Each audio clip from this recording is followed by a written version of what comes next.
प्रिय विद्यार्थियों, online classes में आपका पुनः स्वागत है। ये वीडियो लेक्चर आपका बीएससी सेकेंड ईयर फिजिक्स के पेपर थर्ड इलेक्ट्रॉनिक्स का वीडियो लेक्चर नंबर 18 है। ठीक है, चलिए स्टार्ट करते हैं वीडियो लेक्चर। इसमें देखिए, इस वीडियो लेक्चर को स्टार्ट करने से पहले हम ये देख लेते हैं कि हमने 17 नंबर वीडियो लेक्चर में क्या स्टडी किया था। 17 नंबर में हमने क्या स्टडी किया था। अगर 17 की अगर हम बात करें तो हम यहाँ पर जो जेड प्राचल, एच प्राचल और वाई प्राचल के तुल्य परिपथ हमने बनवाए थे। जेड प्राचल, वाई प्राचल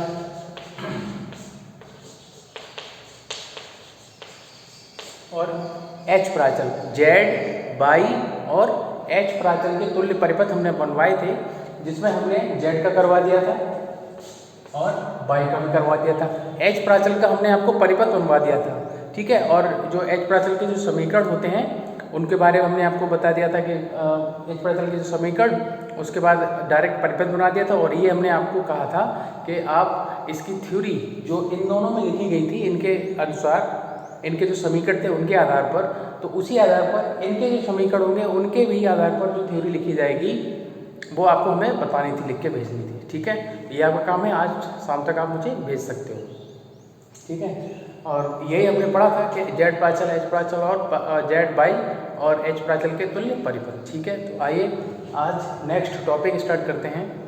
इसको हटा दे रहा हूँ मैं।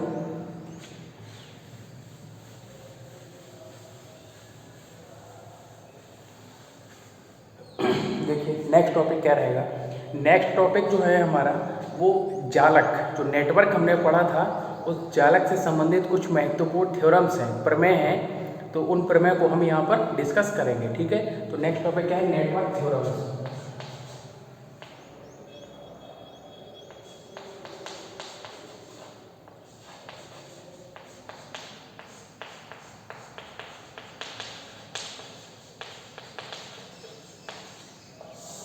नेटवर्क थ्योरम्स, या हिंदी में यूँ कहूँ तो हिंदी में क्या है, जालक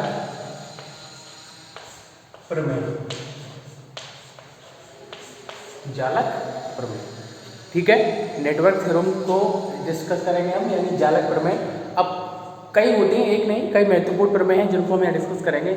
उसी के क्रम में एक मैं बता दे रहा हूँ कि कौन कौन सी जालक प्रमेय होती हैं। एक फॉर्मेट आपको मिल जाएगा, कौन कौन सी प्रमेय हम पढ़ेंगे। तो ये इसमें देखिए कौन कौन सी होती हैं। एक होती है अध्यारोपण प्रमेय,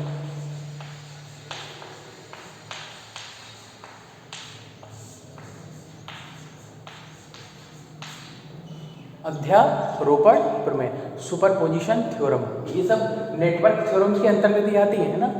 दूसरा कौन सी है, एक दूसरे का मतलब यहाँ पर कोई ये नहीं कि इसके बाद यही क्रम से आएगी, अब वो नाम है, सीरियल वाइज कैसे भी लिख लीजिए।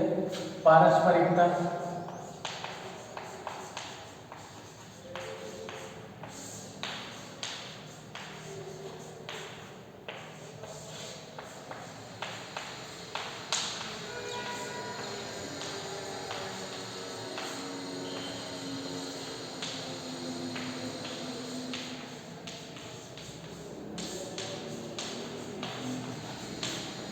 पारस्परिकता प्रमेय, नॉर्टन प्रमेय, थेवेनिन प्रमेय, और इसमें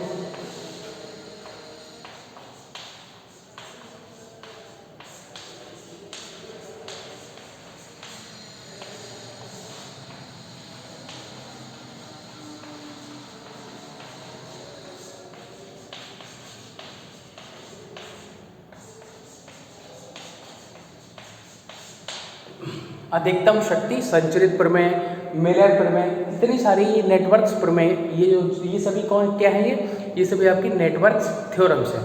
ठीक है, और जालक प्रमेय है, इन्हीं को हम जो है इसमें स्टडी करेंगे। और देखिए अध्यारोपण प्रमेय हो गए, नाम स्पष्ट ना तो मैं बोल के बता दे रहा हूँ। अध्यारोपण, पारस्परिकता, नॉर्टन, थेवेनिन, मिलर, अधिकतम शक्ति संचरित, और भी एक दो निकलेंगे इसमें। ठीक है, इनको हम क्या करेंगे, इसमें स्टडी करने वाले। तो आपको पूरा नोट नहीं करना है, अब हम एक एक करके जो पढ़ेंगे उसको आप फिर नोट करेंगे। ठीक है, मैं इसको हटा दे रहा हूँ।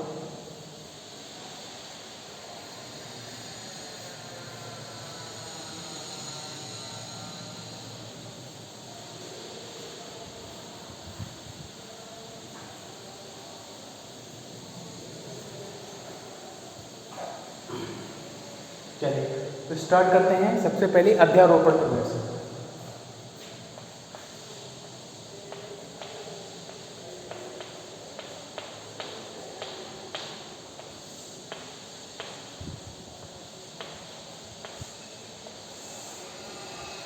सुपरपोजिशन थ्योरम, अध्यारोपण प्रमेय। ठीक है, प्रमेय है, प्रमेय का क्या होगा, पहले कथन होता है फिर उसका क्या होता है, प्रूफ होता है। ठीक है, तो अध्यारोपण प्रमेय का जो कथन है, कथन क्या है देखिए, क्या कहती है अध्यारोपण प्रमेय। अब यहाँ थोड़ा सा समझिए, कभी कभी क्या होता है, जैसे जो थ्योरम्स हैं उनके केवल कथन पूछ लिए जाते हैं, डेढ़ नंबर जो शॉर्ट क्वेश्चन आएगा वो आपका लगभग 1.5 नंबर का होता है, तो उसमें केवल ये पूछ लिया जाएगा कि अध्यारोपण प्रमेय का कथन स्पष्ट कीजिए। तो चलिए देखिए अध्यारोपण प्रमेय का कथन क्या होता है। मैं एक बार लिख दे रहा हूँ, फिर उसके यहाँ पर हम एक बार ओरल बोल के भी और समझ भी लेंगे।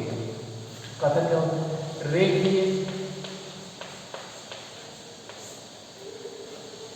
या द्विपार्श्विक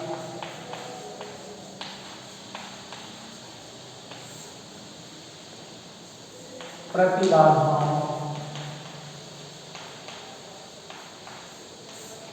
रेखीय या द्विपार्श्विक प्रतिबाधाओं तथा, जगह कम्युनिकरण में यहाँ से देख रहा हूँ, आप अपने एडजस्ट करके लिख लेना। ठीक, प्रतिबाधाओं तथा ऊर्जा स्रोतों से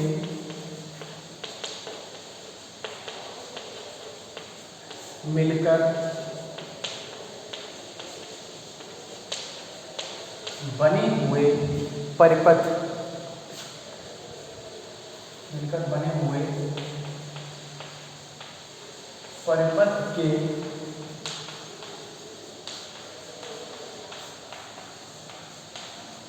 किसी लूप में, परिपथ के किसी लूप में बहने वाली धारा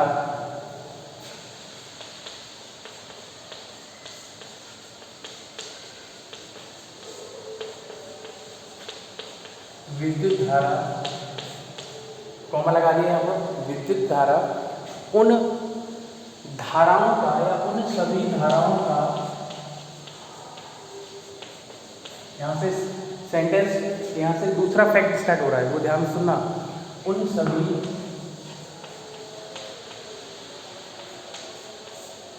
धाराओं का मतलब यहाँ पर विद्युत धाराओं से ही है। ठीक है, उन सभी धाराओं के सदिश योग,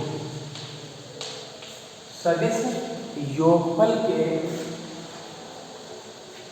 लिख रहे हैं,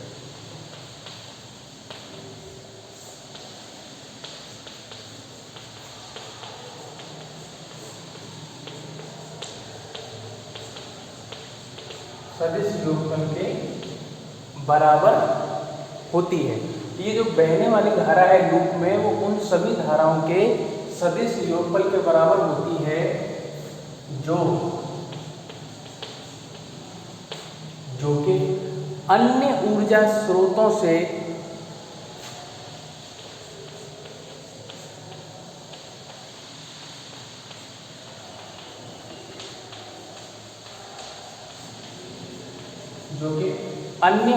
स्रोतों से उसी लूप में, जिस लूप में पहली वाली धारा बह रही थी ना, कि परिपथ की किसी लूप में बहने वाली विद्युत धारा उन सभी धाराओं के सदिश योगफल के बराबर होती है जो कि अन्य ऊर्जा स्रोतों से उस लूप में प्रवाहित होती है। जो अन्य धाराएं अन्य ऊर्जा स्रोतों के कारण उस लूप में बह रही हैं, तो वो उन सब का जो योग होगा वो उस लूप में पहले से ही जो धारा विद्युत धारा प्रवाहित हो रही है उसके बराबर होता है। अन्य जो विद्युत धारा है उनका योग है। पहले इसको पूरा लिख लीजिए, फिर समझेंगे, फिर इसको जब प्रूव करेंगे तो और अच्छी तरीके से आपको क्लियर हो जाएगा। ठीक है, तो अन्य ऊर्जा स्रोतों से उस लूप में, जो कि अन्य ऊर्जा स्रोतों से उस लूप में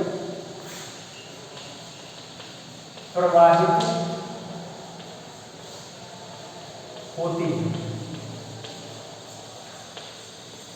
ठीक है, जबकि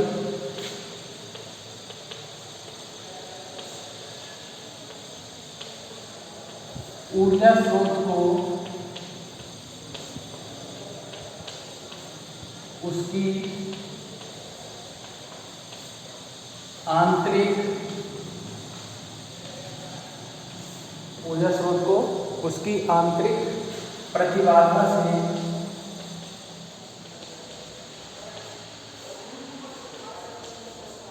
प्रतिबाधा से प्रतिस्थापित कर दिया गया है।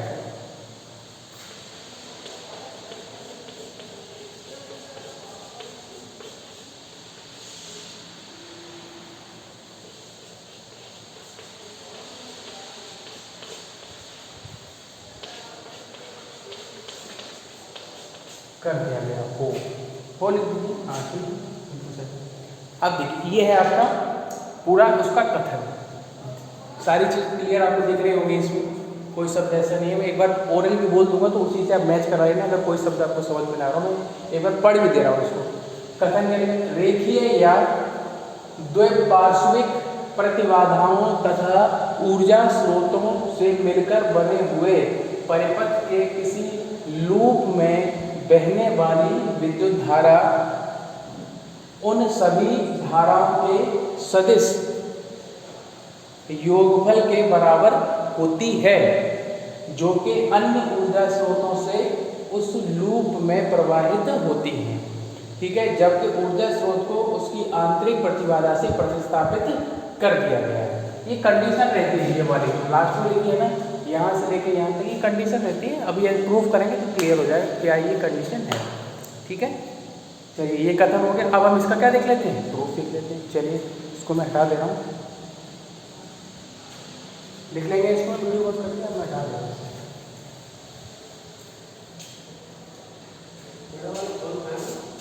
के बाबू जी के पास उन्हीं के रूम में है।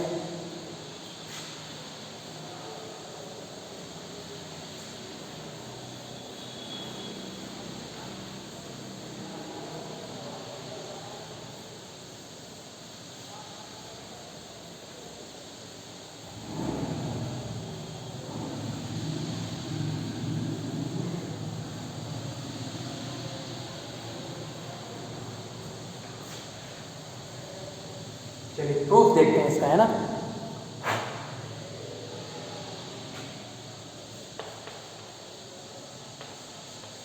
उत्पत्ति देखते हैं तो इसके प्रूफ के लिए पहले एक चित्र बनाना पड़ेगा। ठीक है, तो डायग्राम देखिए क्या रहेगा।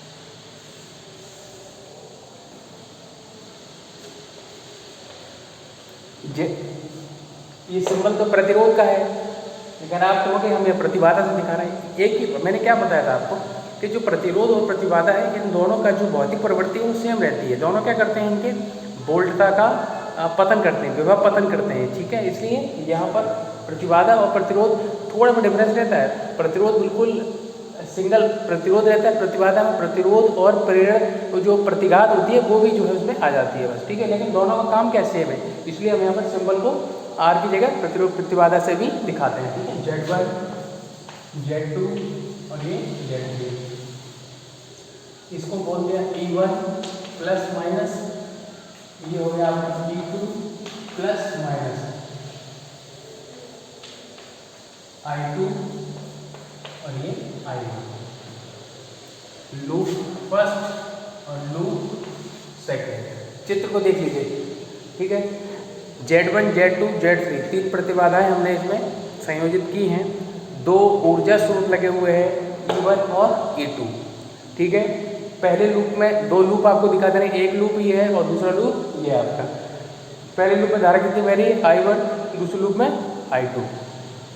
ठीक है, तो ये आपका डायग्राम हो गया। अब हम इसी चित्र की सहायता से देखो, अब इसमें सबसे पहले कौन सी धारा बह रही है, इस लूप की हम बात करें तो क्या I1 इसमें बह रही है। ठीक है, तो चलिए स्टार्ट करते हैं इसको।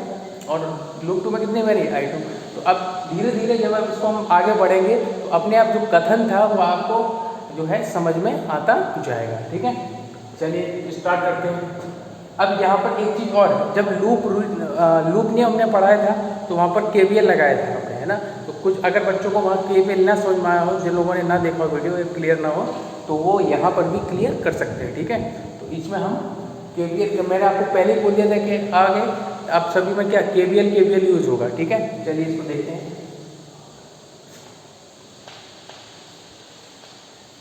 पाइपथ के, अब हेडिंग डाल के आपको काउंट करना है, ठीक है, डायग्राम बनाना। परिपथ के लूप 1 में केवीएल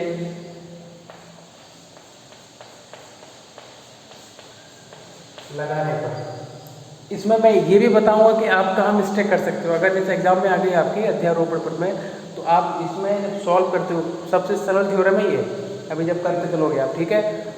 तो हाँ, एक चीज़ और है कि इसमें कहाँ आप गलती कर सकते हो वो भी मैं बताऊंगा आपको, ठीक है। पहले आप देखिए, तो परिपथ के लूप 1 में केवीएल लगा देंगे, केवीएल लगाइए इसमें, तो क्या मिलेगा देखो, केवीएल जब लगाओगे आप, सिंपल था, E1 ऊर्जा स्रोत है, इसको ये प्लस है तो प्लस से माइनस धारा बहती है, तो इस वाले को जब प्लस से माइनस जाते हैं तो उस वोल्टेज स्रोत या ऊर्जा स्रोत को हम कौन से चिन्ह के साथ लेते हैं, भूल गए क्या, प्लस से माइनस जाते हुए माइनस चिन्ह के साथ लेते हैं, ठीक है, अपोजिट साइन होता है। तो माइनस क्या आ जाएगा आपका E1, ठीक है। और Z1 इंटू क्या आ जाएगा यहाँ पर I1 प्लस Z1 I1, और क्या आ जाएगा Z3 I1।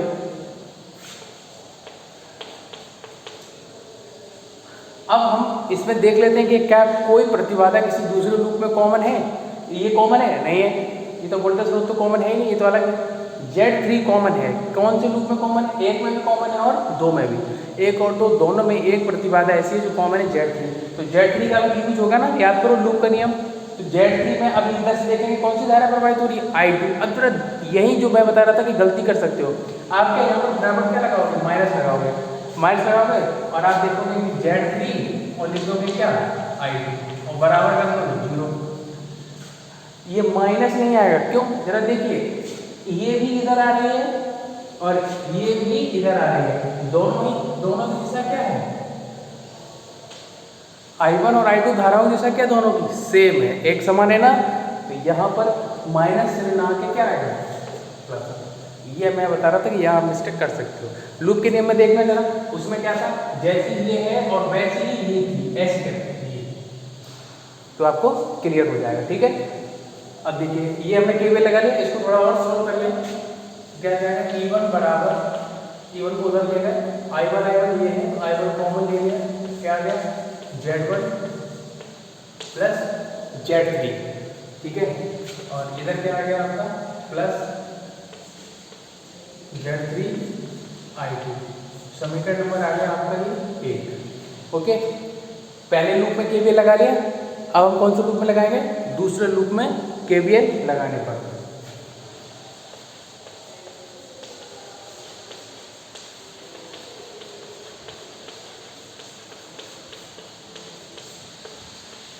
लूप 2 में केवीएल लगाइए, लूप 2 में केवीएल क्या हो जाएगा,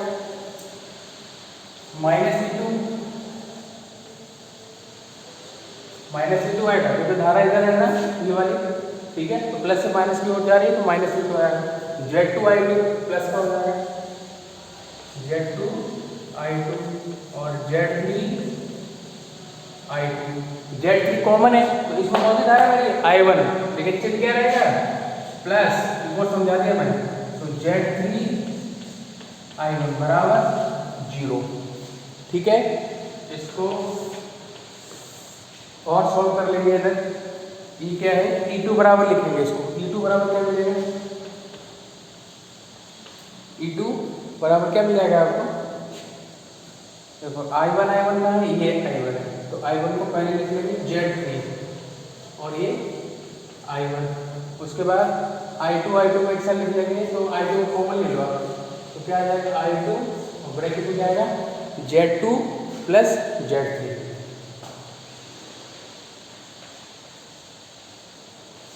Z2 प्लस Z3, ठीक है, ये आ गया। इसको डालो समीकरण नंबर 2। चलिए अब इसको मैं हटा कर और नोट कर लेंगे पूरा। ये इक्वेशन 1 और ये इक्वेशन हमारा 2। अब हम इस डायग्राम को क्या कहाँ करें, अभी जब दोबारा जरूरत पड़ेगी तो दोबारा इसको हम ड्रॉ कर लेंगे।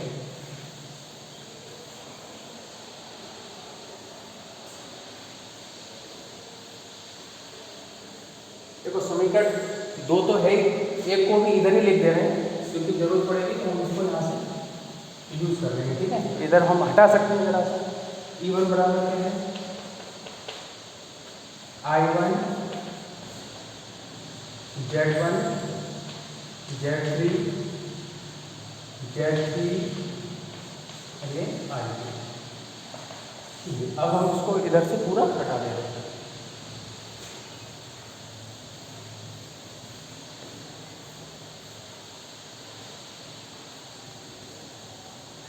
ठीक है, ये हो गया। अब देखिए जरा समीकरण, अब सिंपल से जैसे लूप नियम सॉल्व किया था वही से कॉपी है बिल्कुल। अब समीकरण एक और दो किस रूप में लिखेंगे, सारे के रूप में लिखेंगे हम।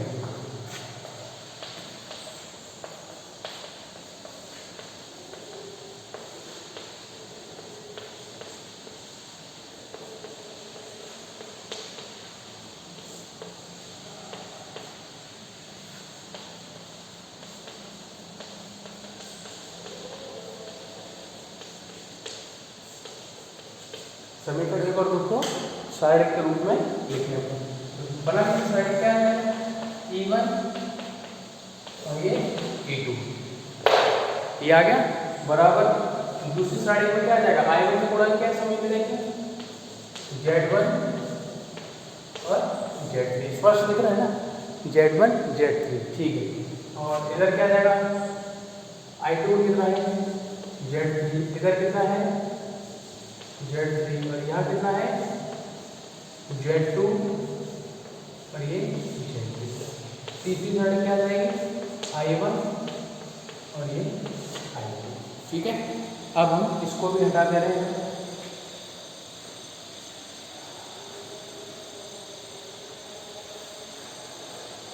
अब हमारी ये साइड हमें मिल गई, साइड को हम डाल देंगे, समीकरण नंबर क्या आ जाएगा 3।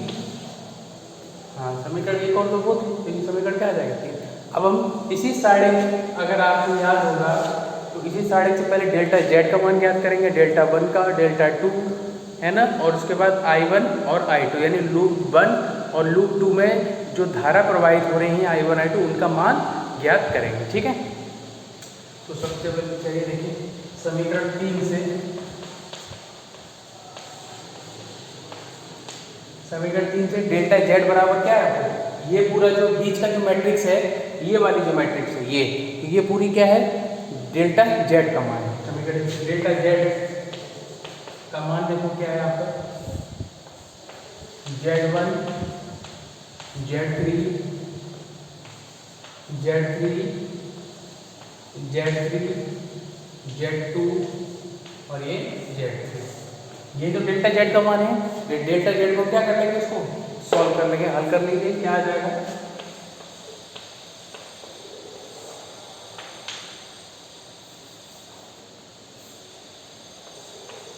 Z1 Z3 Z2 plus Z3 minus Z3 square. ठीक है, क्रॉस मल्टीप्लाई कर दिया, इसको और सॉल्व कर लीजिए, तो डेल्टा Z बराबर Z1 Z2 Z1 Z3 Z2 Z3 plus Z3 square और ये माइनस Z3 स्क्वायर।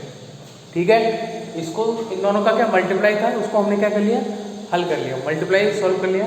तो अब इसमें देखो ये प्लस का है और ये माइनस का है, तो प्लस का Z3 स्क्वायर और माइनस का Z3 स्क्वायर क्या हो गया, कैंसिल हो गया। अब आपके पास क्या बचा केवल, डेल्टा Z बराबर Z1 Z2 plus Z1 Z3 plus Z2 Z3, ये वैल्यू आ गई आपकी डेल्टा Z। ठीक है, अब मैं इसको इस समीकरण का हमको यूज है ये ना, तो इसको हम क्या करें, इसको हम अलग लिख लेते हैं, ठीक है। चलिए इधर लिख लेते हैं, यहाँ पर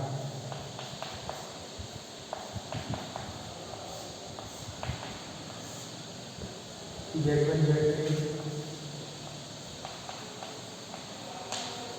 Z3 Z3 और Z2 Z3। दूसरे में क्या है, I1 और I, ठीक है। इसको हमने यहाँ लिख लिया, जब हम यूज करेंगे। अब हम डेल्टा जेड की वैल्यू भी हम इधर लिख लें, क्योंकि इनका सबका हमको यूज, इन सबका हमें अभी यूज करना है, ठीक है। तो डेल्टा जेड बराबर क्या गया आपका, Z1 Z2 plus Z1 Z3 plus Z2 Z3, ठीक है। सारी वैल्यू हमने लिख ली। अब हम इसको इधर से हटा देंगे, है ना। चलिए नोट कर लिए होगी अपने डेल्टा जेड तक, यहाँ तक आपने समीकरण नंबर 4 तक नोट करना है। उसके बाद आगे देखिए, अभी हटा दीजिए इसको।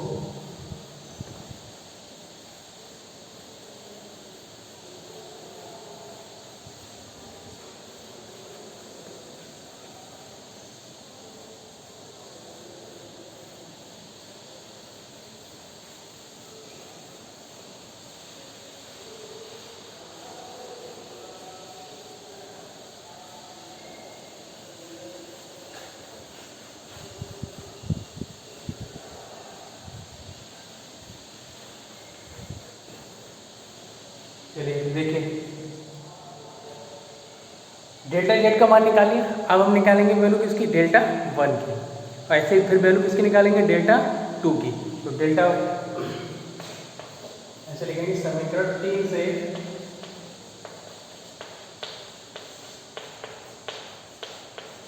डेल्टा 1 का मान ज्ञात करने हैं। डेल्टा 1 का मान ज्ञात करेंगे। डेल्टा 1 की वैल्यू क्या आ जाएगी, इस E1 E2 वाले कॉलम को हम कहाँ रखेंगे, इस पहले कॉलम की जगह रिप्लेस कर देंगे और उसको हल करेंगे, तो वो हमारी किसकी वैल्यू आ जाएगी, डेल्टा 1 की। तो देखिए जरा क्या आ जाएगा, डेल्टा 1 बराबर क्या होगा, E1 E2 Z3 और Z2 प्लस Z, ये तो आ गया, ठीक है। अब उसको क्या करना है, सिर्फ हल करना है। तो वो आपकी वैल्यू किसकी आएगी, डेल्टा 1 की। क्या आ जाएगा, E1 Z2 Z3 minus Z3 E2, इसको भी सॉल्व कर दो।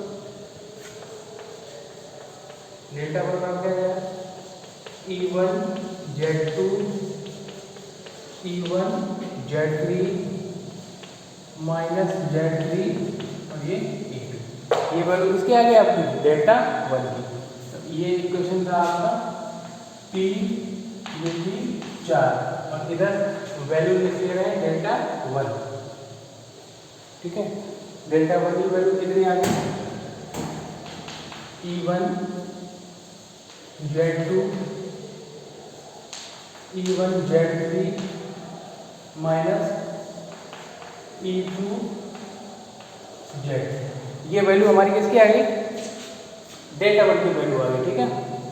और इसको समीकरण डाल दीजिए, कोई दिक्कत नहीं। समीकरण में क्या है, इसको कितना समीकरण है, 5, ठीक है। समीकरण नंबर 5 इसको डाल देंगे, यहाँ लिख दे रहा हूँ 5। अब किसकी वैल्यू निकालेंगे, डेल्टा 2 की वैल्यू।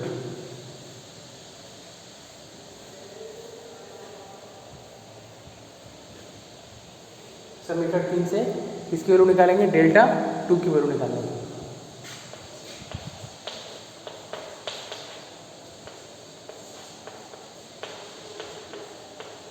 डेल्टा 2 सिंपल है। अब E1 E2 वाला जो कॉलम है समीकरण 3 में, ये वाला जो कॉलम है, तो इसको कहाँ रिप्लेस करेंगे, इसकी जगह, दूसरे वाले कॉलम की जगह रिप्लेस कर देंगे। तो क्या आ जाएगा, डेल्टा 2 बराबर Z1 प्लस Z3 E1 और ये आ गया आपका E2। इनको भी सॉल्व कर लो, तो क्या आ जाएगा सॉल्व करके, इसको अब सारे नहीं रहेगा, ठीक है। अब क्या आ जाएगा आपका E2